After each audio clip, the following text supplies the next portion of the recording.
Hello, I'm Erik Robey. And I'm Karla Schaffer, and this is Anne Arundel County Week in Review. Today we'll tell you about a happy ending to a story on last week's show, and we'll preview our summer concerts in our parks, making headlines around the county. Well, have you ever visited somewhere and thought, why did they put 4 gas stations next to each other, or why is that old house right in front of a high-rise? Well, the way to avoid that is smart zoning, or smart growth. Right now, the county is in the middle of rezoning. It's a difficult process, but one that is about to give citizens a stronger voice. County Executive Leopold and members of the County Council have agreed to a new system where the Planning Advisory Board holds public hearings on proposals to change zoning. County Executive Leopold said of the new system, "Irresponsible zoning can devastate neighborhoods. It's critical that citizens have a voice in the process." Citizens had complained that they did not get to speak on a proposal until after it was already approved by the Council. The new public hearing will be held on June 16th at 6:30 p.m. in the Chesapeake Room of 2664 Riva Road in Annapolis. Call 410-222-7432 for more information or visit www.aacounty.org to see a list of proposals. And also for those in Districts 6 and 7, that's Annapolis and Crofton all the way through South County, so Chris Trumbauer and Jerry Walker's district, you have a County Council meeting coming up on the 20th for your zoning to be heard as well. Absolutely. They're sure going to be busy meetings. Yes. Zoning's always a tough decision, communities, developers, where do you go with the growth of the county? Where do you not grow? Where do you grow? It's always a tough decision. Thankfully, it's only done once every 10 years. That's right.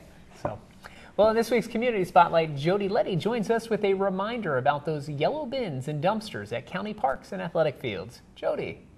Hi, I'm Jody Letty, and I'm here today at Kinder Farm Park with the Director of Parks and Recreation, Mr. Rick Anthony, as well as Ms. Karen Molinas and Kelly Makel from the Recycling Division. Today we're going to talk about recycling at Anne Arundel County Parks as well as at the athletic fields. Now, last night, Rick, I understand that you had a public meeting to talk about the state of the Department of Anne Arundel Parks and Recs. Tell us a little bit about what you talked about at the meeting and what the feedback was and input from the constituents. Yeah, thanks, Jody. The meeting we had last night was basically just to address our biggest users, which are the sports community, and to just be open about where we are as a department. Obviously, we know we're all kind of struggling along with the budget and staff shortages, and we just really wanted to have something to kind of lay on the line and let them know that we need their help. And I think it was a very positive meeting. We got a lot of positive feedback. I mean, I walked out of there without tomatoes on my shirt, so I'm taking that to mean as a good sign, a good meeting. But one of the things that we did discuss was the survey and the results of the survey. And one of the things that we decided to make part of our initiative was to increase our recycling. Now, we do have recycling in our regional parks, but what we've noticed is that a lot of sports venues, a lot of tournaments, there was a big waste in that area. So we have Karen here, who's the head of one of our subcommittees. We formed at least 4 of them, and she is going to be heading up the facilities. And part of her initiative is to try to increase recycling at our tournaments and at our games on the weekends. Okay, wonderful. Thanks, Rick. So, Karen, tell us about these subcommittees. I'm assuming that volunteers are needed, or hopefully a lot of them stepped up last night at your meeting. Tell us about those. Okay. Yeah, the recycling initiative came because in the survey, we had a large number of respondents who mentioned that the parks need to be the leader in recycling, and they were a little disappointed when they would be at activities and did not see recycling being promoted. And so the State of the Department venue last night was the perfect opportunity to talk to the sports organizations and talk about what they can do to help increase recycling in the parks. In terms of park users, the sports are a huge population that uses our parks, and the spectators and the fans and the families who come and visit bring with them a lot of water bottles and food containers that pretty much all are recyclable based on the county's recycling program. And so we are encouraging them to work with their youth and their parents to make sure it gets recycled and not put in the dumpster. And we talked about the big A-frames that we have in many of our parks, but also the carts. And then also asked for the parks that don't have the recycling containers, if there wasn't a sports organization interested in adding that to their program, we would help with our recycling division, help to increase the recycling and make it more convenient for our sports So, and Kelly's been wonderful to work with through many years with the recycling in the department, and she's been providing a lot of guidance on how we can get this to be accomplished. Great. Yes, I agree. Kelly's very helpful. She was my mentor when I was in the recycling division. So, Kelly, tell us about how long have we been recycling at the parks, and about these nice A-frames we have, and where are they? We've been recycling at the parks for several years. Just kind of depends on the park. Some of them did their own initiative and started with aluminum can recycling, but recycling as we know it now really started October of 2007. And all the major parks recycle. When you go there, you'll see either a large A-frame dumpster like this, where people can put all their paper, plastic, metal, glass inside of it, or the carts, like Karen said, or they'll see the yellow barrels that look just like the trash barrels, except that they're yellow and they're labeled, and they can put all that material in there. And a lot of the park users are county residents. They're our curbside customers, and they can recycle at the parks just like they do at home. And so it's easy. They can put all that material in there. They don't have to wash or sort, separate, debate if they're not, if they're debating whether or not, oh, there's a little bit of baked beans, left in that tray, get out as much as you can and put it on in there. Don't worry about it. And like I said, a lot of the major parks and golf courses, the swim centers offer recycling. So if you have a party at one of the swim centers, with the birthday party for your child, you can also recycle that pizza box. And Okay. And so we try to make it easy, for everyone to do the right thing, not only at home, but at work and at play. So we'll get that recycling rate for the county up. Right now it's at 39%, and it's steadily increasing, but we've got a ways to go till we reach that 50% mark. But the more available our county residents have access to recycling, the more they'll use that behavior, and they'll change their behavior at home, at work, and just make Anne Arundel County, truly even better. Great. Well, thank you for that. Now, if I'm at a park and there is not one of these A-frame recycling containers, and let's say there aren't the trash can size recycling containers, what can I do? You can, just as Karen said, you can go back and talk with other people from your user group or your community team, and put your request through. Or immediately what you can do is, just as you packed it into the park, you can pack it up and take it home. Like I said, it's very easy to recycle all that stuff that you packed up for that picnic, for that birthday party, for that game. As you pack that stuff up, as you're driving in, put it right in that yellow container. We'll take it. Right, great. And I know a lot of the state parks are like that too. Sandy Point's like that. In fact, you have to take everything out that you bring in. Right. So The state parks have a different policy that they go by. They're trash free. So with them, you can't leave anything behind. So if you're working with that kind of consciousness, it's easy to mimic that when you go to the county parks. But like I said, if you're at a park, a community park, and either you're not sure if it is recycling, because maybe where you're seated, you don't see a container right there, or the park doesn't recycle at that time, just take it on home. great. Okay, so we've talked a lot about what's going on with the recs and parks this summer. Some initiatives, some programs are starting. I know you're always looking for individuals to help out with the programs, because we don't always have the staff to take the recycling containers to the proper A-frame or wherever it needs to go, receptacle. So if people want to help, people want to reach out, if they're going to be at the athletic events anyway, and they're avid recyclers like I am, I'm going to be there for the little league games and so forth. What can I do? Who do I contact to volunteer to help with getting the recycling to the right place? I would say first, if you're involved with one of the sports organizations, contact the coach or the commissioners of that organization. But for recycling, it doesn't take much other than maybe walking the crowd on your own to pick up, collect the recycling and bring it to the recycling dumpster that is on site. For many of the regional parks, they have their own volunteer corps that help at the different parks. And for those, you can either contact the individual park or contact the main Office for Recreation and Parks at 410-222-7317, and we'll get you in touch with the right people. But it's one of those things. What's nice about recycling is you don't need our permission to recycle. So, and Kelly mentioned the 50-50 challenge, and we know that Recreation and Parks, we're competitive, fun, You know, we like to have fun and be competitive, so we're hoping that besides 50-50, we exceed that and we become 100% recycled in our parks. Okay, great. Well, thank you, Rick Anthony and Karen Molinas and Kelly Makel, for being here with me today on this warm June day here at Kinder Farm Park. And keep on recycling all summer. Hope you guys enjoy the parks all summer, as I know I will. And back to you in the studio, Erik. Thank you. Thanks, Jody. It's really convenient for people to recycle in parks now, so hopefully they'll remember this very important message. Well, this week in Hot Topics, the Anne Arundel County Fire Department responded to 1,448 calls for service. This included more than 1,091 emergency medical calls and 130 fire calls. The Anne Arundel County Fire Department held its annual awards banquet this week to honor some special members of the fire department and the community for their dedication and heroic actions. With us now to tell us more about this ceremony is Division Chief Michael Cox of the Anne Arundel County Fire Department. Chief? Thanks, Karla. On June 7, 2011, Fire Chief John Robert Ray presided over the Anne Arundel County Fire Department's annual awards ceremony that was held at Michael's 8th Avenue in Glen Burnie, Maryland. The event, which was sponsored by the Anne Arundel Fire Safety Foundation, Heroes Pub, and Michael's 8th Avenue, was kicked off by Mr. Rod Daniels, anchor for WBAL-TV Channel 11 in Baltimore. Mr. Daniels is an honorary fire chief in the Anne Arundel County Fire Department and served as the Masters of Ceremonies for this event. Award recipients were treated to dinner prior to the presentation of the awards, which began at about 7:30 p.m. Anne Arundel County Fire Department presents awards in two general categories: uniformed members and citizens.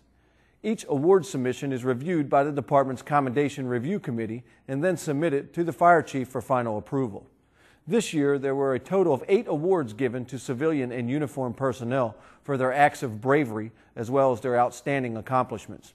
2 civilian awards were given for the rescue of an unconscious man in a smoke-filled house in Glen Burnie and the rescue of a child in a Brooklyn Park row house fire.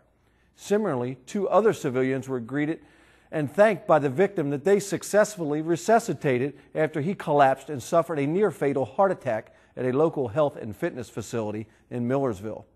In addition, numerous uniform employees received awards for the rescue and extrication of a man trapped in a vehicle that left the roadway, plummeted down 30 feet, and came to rest on its roof atop the active Amtrak railroad tracks in Hanover. Furthermore, 1 civilian member of the department was recognized for the design and engineering of the 2 fire boats that are currently in service on the county's waterways. Karla? Thanks, Chief. County Executive Leopold and Fire Chief John Robert Ray are proud to honor these citizens and fire department members for their life-saving efforts, dedication to duty, and service to their community. It really shows you what special people we have as first responders. Well, folks, there's more Week in Review to come. Take a look at the community calendar for what's happening around Anne Arundel County. Stay with us. We'll be right back.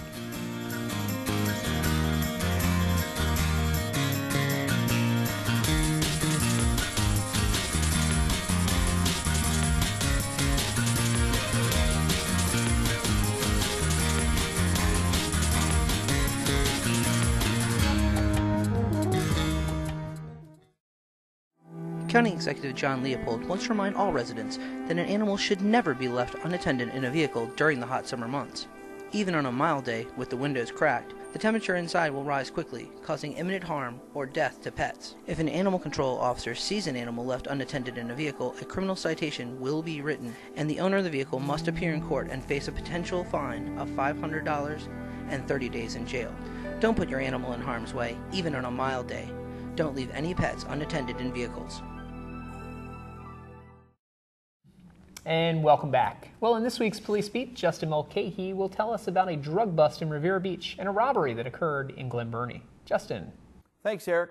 This concluded an investigation regarding drug activity at this residence. Upon searching the residence, detectives recovered about 825 grams of suspected marijuana, estimated at $16,506 on the street. They also recovered drug paraphernalia. Additionally, $5,600 in U.S. currency was seized as drug gains. The suspect was arrested and charged accordingly in this case. That suspect is David Jacob Antkowiak. He's 27 years old of 8531 Creek Road in Pasadena. The suspect in this case was charged with possession of marijuana with intent to distribute, along with possession of marijuana and possession of drug paraphernalia.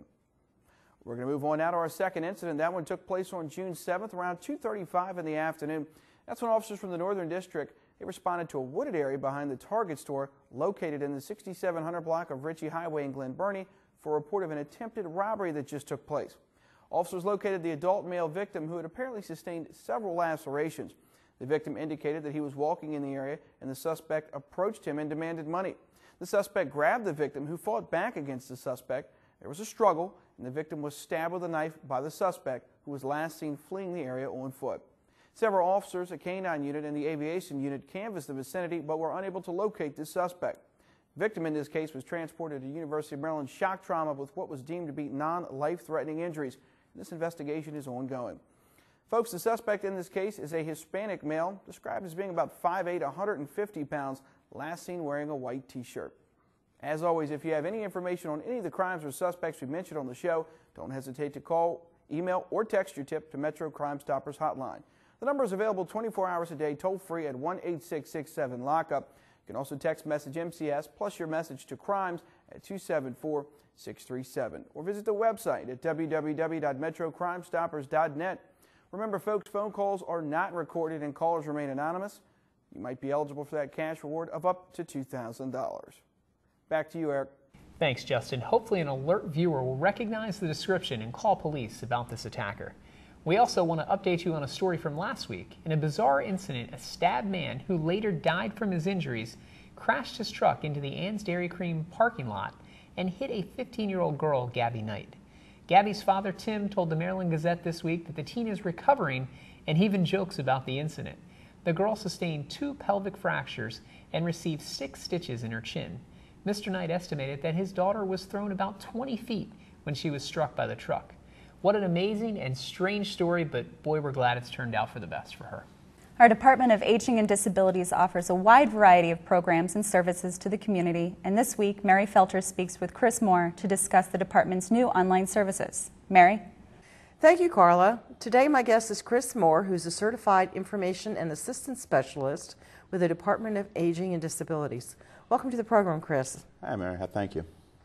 I asked you on the program today because you've been working on 2 things for us for our website, and that is, by the way, www.aacounty.org/aging.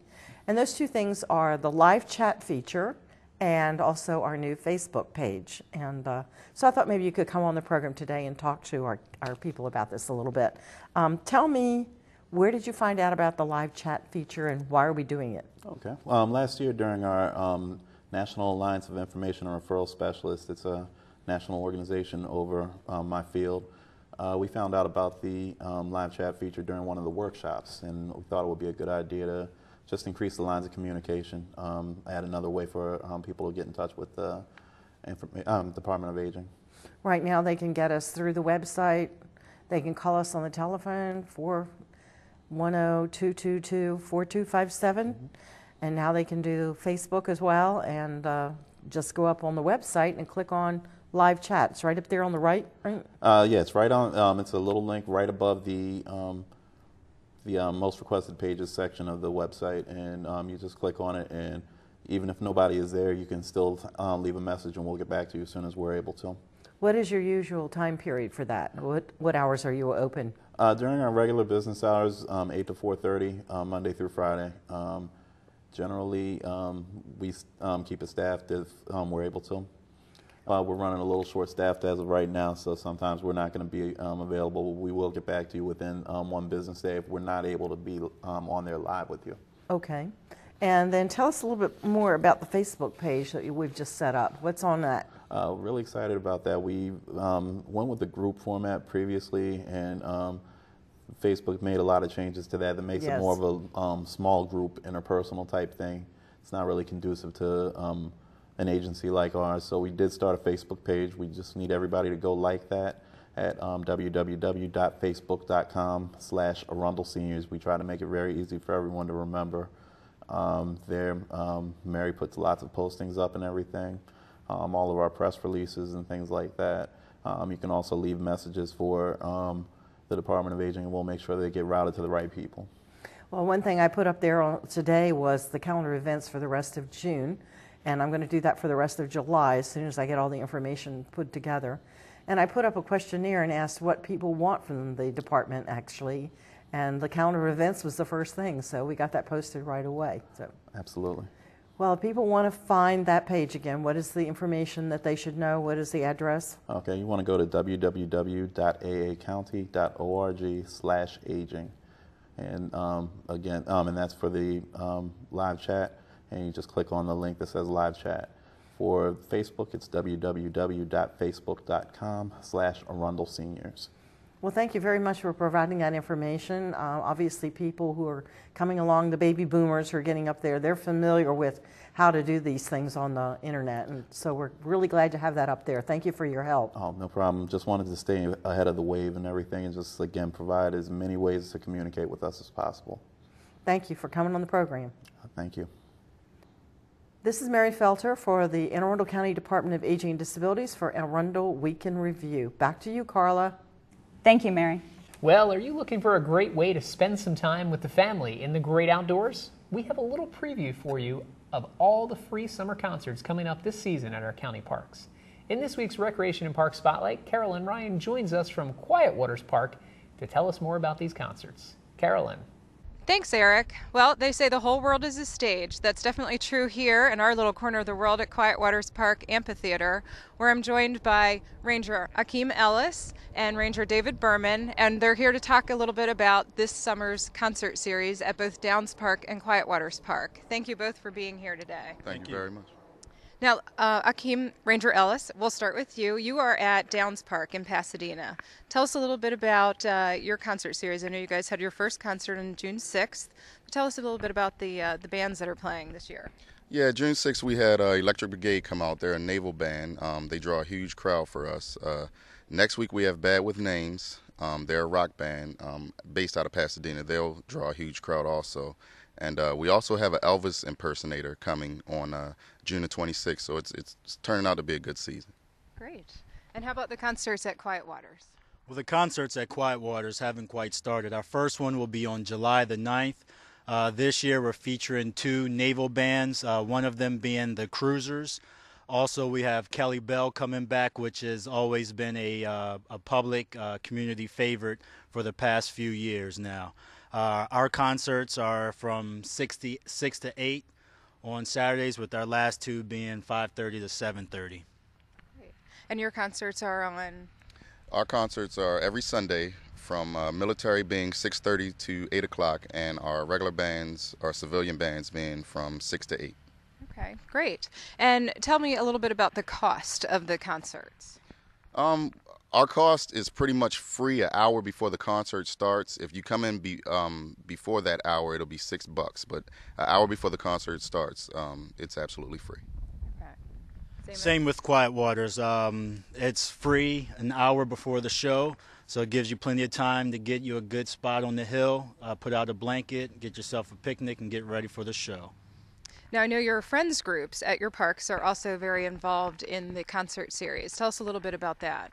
Our friends group actually helps out a lot. They do everything from going over the music to seeing who could play for the type of audience that we bring, and they actually pay the bands. They're a nonprofit organization, and they do a whole lot for our concert series. Without them, we probably would not have one. Same with Quiet Waters. Our friends are involved a lot with the selection of the bands. They provide the sponsors, and without the friends, we would not be able to have these concerts that we have every year.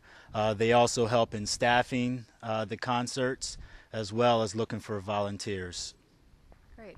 Now, we said these concerts are a great family event. You can bring a picnic and bring the whole family. But I know there are a few rules and regulations regarding the concert series. Tell us a little bit about those, just so people can be prepared.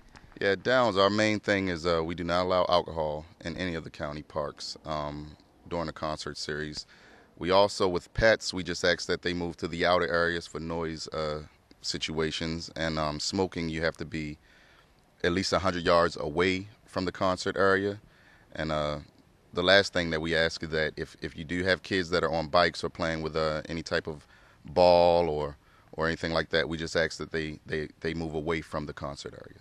Okay, great. That's pretty much the same as Quiet Waters. We don't allow smoking.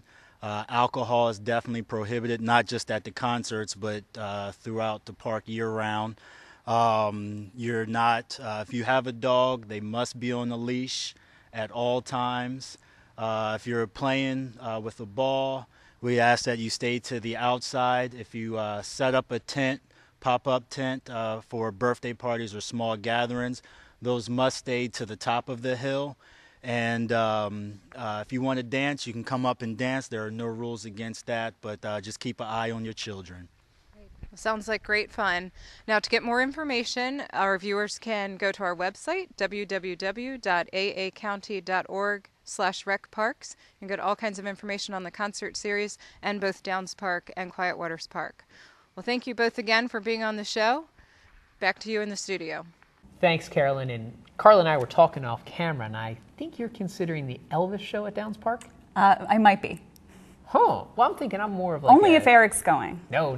Give me the Navy band or like contemporary country. That's more my style. I don't think I can do Elvis. I can't swing my hips. Elvis has some country to him. Yeah. Graceland. I guess he's from the country area. Well, before you venture out to one of these concerts, prepare yourself for the heat and humidity that comes with the Maryland summer. The State Health Department has reported 2 heat-related deaths already this summer season, and 1 was in Anne Arundel County. Please remember the following tips on how to beat the heat. Limit outside activities to the early morning and early evening when temperatures are at their lowest. Limit your exercise regimen and listen to your body to moderate your activity accordingly. Drink plenty of fluids, water is best, avoid alcoholic beverages because they dehydrate you. When possible, stay out of direct sunlight and wear sunscreen. During the hottest times of the day, spend time indoors in air-conditioned places such as libraries, shopping malls, movie theaters.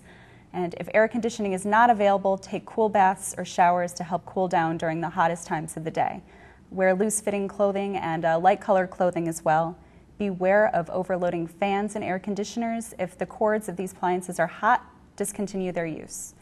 Never leave a child or pet unattended in a car. That's really important. In a very short period of time, the temperature inside a vehicle can exceed 150 degrees. Children, seniors, and people with chronic conditions are usually the first to feel the effects of heat and humidity. So check in on elderly neighbors. Yeah, those are all great tips, Karla. I mean, it's so hot. You know, we're looking at Wednesday and Thursday, temperatures in the hundreds. It's not even July. Yes, it's not June. even counting the heat index and the humidity that goes along with that. It's been a little brutal out there. A little early to be very brutal out there. But you know, it kind of goes back to those 70-degree days we had in May. I mean, there was a stretch of like 3 weeks where we had 72 degrees every day. So we got a little spoiled. It's true. Now we're going into the oven. We're going into summer. I'll tell you, I was wishing yesterday that we had one of those 72-degree days during our law enforcement run to raise money for Special Olympics. That's right. You were running yesterday. I was running. Yeah. How many shirts did you go through sweating out there? I don't know. Yeah, it was sure it was really crazy, but the recruits did an excellent job. Good. Everyone running did an excellent job, and also of listening to our bodies and realizing that we can't push ourselves too much in those temps. It was for a great cause. That too. I mean, law enforcement, torch run, Special Olympics. I mean, these are just phenomenal people that go out there, and it doesn't matter. Rains, they're like the post office. Rain, sleet, snow or hail, heat, humidity. They're going to go out and do it, and they're going to do it. And this is kicking off the Special Olympics season as well, so that's why we had it yesterday. That's right. Well, good job out there. Thank you. I think we might have some pictures. Do we have any pictures? Maybe Chuck can find a picture. And if we don't find a picture, we'll have one for you next week of Karla out there doing her best. Thanks, Eric. Well, that wraps up this week's edition of Week in Review. You can watch this episode online anytime at www.aacounty.org. Archive episodes are available at blip.tv and YouTube. You can also subscribe to the free video podcast at iTunes. Please tune in again next week for more highlights and news from around your county. We'll see you next time.